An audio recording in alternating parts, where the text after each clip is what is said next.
ഇസ്രായേലിൽ മിസൈൽ ആക്രമണത്തിൽ മരിച്ച കൊല്ലം സ്വദേശി നിബിൻ മാക്സ്വെല്ലിന്റെ സംസ്കാരം അല്പസമയത്തിനകം വാടിപ്പള്ളിയിൽ നടക്കും. നിബിൻ മാക്സ്വെല്ലിന്റെ വീട്ടിലെത്തിയ ഇസ്രായേൽ കോൺസുലേറ്റ് ജനറൽ ടാമിൻ ബഹൈം കുടുംബത്തിന് എല്ലാ സഹായങ്ങളും വാഗ്ദാനം ചെയ്തു. Yes, of course he was in Israel. He was with us and he was tragically killed because he was in Israel. So of course we will be there with the family, one in their time of grief. And I came here with my team to express this and say this and share this sorrow with them.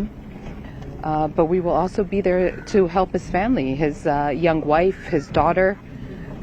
Of course we are going to now follow and be there and see any assistance and all assistance we can give. We will make sure it gets to his family.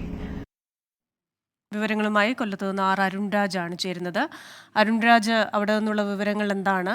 അല്പസമയത്തിനകം സംസ്കാരം നടക്കുമല്ലോ. ഒപ്പം തന്നെ Israel ഗവൺമെന്റും കുടുംബത്തിനോട് അനുഭാവം പ്രഖ്യാപിച്ച് consulate ജനറലിനെ തന്നെ അവിടത്തേക്ക് അയച്ചിട്ടുണ്ടല്ലോ.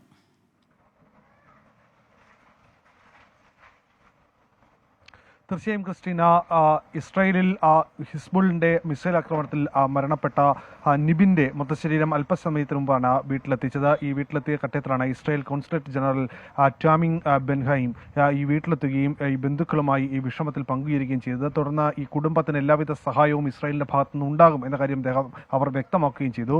ഇക്കാര്യത്തിൽ Israel ഗവൺമെന്റുമായി സംസാരിച്ചിട്ടുണ്ട്. പ്രാഥമികമായി എല്ലാ കാര്യങ്ങളും ചെയ്തു കഴിഞ്ഞു. കുടുംബത്തിന് ആവശ്യമുള്ള എല്ലാ സഹായങ്ങളും വരും ദിവസങ്ങളിലും ഇസ്രായേൽ ഗവൺമെന്റിന്റെ ഭാഗത്തുനിന്ന് ഉണ്ടാകും എന്നുള്ളതാണ് ഇസ്രായേൽ കോൺസുലേറ്റ് ജനറൽ വ്യക്തമാക്കിയത്. സഹോദരനുമായും പിതാവുമായും ഇസ്രായേൽ കോൺസുലേറ്റ് ജനറൽ ഏറെ നേരം സംസാരിക്കുകയും ഇക്കാര്യത്തിൽ ഇസ്രായേൽ ഗവൺമെന്റിന്റെ നയം, അവരുടെ കാഴ്ചപ്പാടടക്കം വ്യക്തമാക്കുകയും ചെയ്തിട്ടുണ്ട്. ഇക്കാര്യത്തിൽ തുടർന്നുള്ള സമീപനം ഏത് തരത്തിൽ വേണം എന്നുള്ള കാര്യത്തിലും സഹോദരന്റെ ജോലി അടക്കമുള്ള കാര്യങ്ങളിലും കൃത്യമായി ഇസ്രായേൽ ഗവൺമെന്റ് സഹായം ഉണ്ടാകുമെന്നാണ് അവർ വ്യക്തമാക്കിയത്. എന്തായാലും നിബിന്റെ മൃതദേഹം ഇപ്പോൾ പള്ളിയിലാണ്.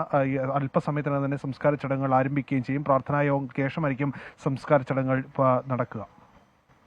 ശരി, അരുൺരാജാണ് കൊല്ലത്ത് നിന്ന് വിശദാംശങ്ങൾ നൽകിയത്.